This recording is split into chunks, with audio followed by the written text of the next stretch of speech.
سوال: کیا فرماتے ہیں علماء کرام اس بارے میں کہ دوسری، تیسری اور چوتھی رکعت بلکہ قعدہ اخیرہ میں شامل ہونے والا شخص اپنی بقیہ رکعتیں کس طرح مکمل کرے گا؟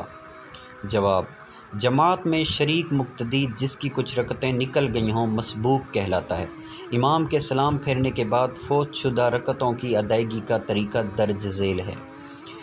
اگر 4 رکعتیں نکل گئی ہوں تو امام کے سلام پھیر لینے کے بعد مسبوق کھڑا ہو کر اس طرح نماز پڑھے جس طرح منفرد یعنی اکیلا شخص نماز پڑھتا ہے، یعنی کھڑا ہو کر پہلی رکعت میں ثنا یعنی سبحانک اللہم، تعوذ اور تسمیہ یعنی اعوذ باللہ اور بسم اللہ کے بعد قرات کرے اور حسب معمول بقیہ نماز عام طریقہ کار سے مکمل کرے۔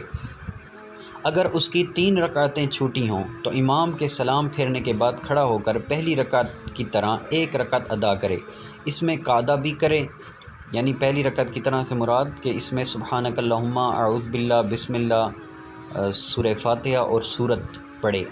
اور اسی رکعت کے بعد قعدہ بھی کرے یعنی اتحیات کے لیے بیٹھے، پھر کھڑا ہو کر 1 رکعت سورۃ فاتحہ اور سورت کے ساتھ پڑھے، اس میں قعدہ نہیں کرے گا، اتحیات کے لیے نہیں بیٹھے گا، پھر اس کے بعد ایک اور رکعت سورہ فاتحہ پڑھ کر ادا کرے۔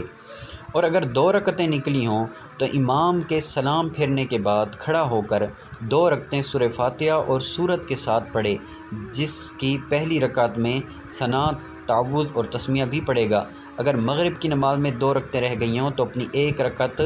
ادا کر لینے کے بعد قعدہ بھی کرنا ہوگا یعنی اتحیات کے لیے بیٹھنا ہوگا۔ اگر 1 رکعت نکلی ہو تو کھڑا ہو کر ثنا، تعوذ اور تسمیہ کے بعد سورہ فاتحہ اور سورت کی قرات کر کے رکعت مکمل کرے۔ واللہ اعلم عز وجل ورسولہ اعلم، صلی اللہ تعالی علیہ وآلہ وسلم۔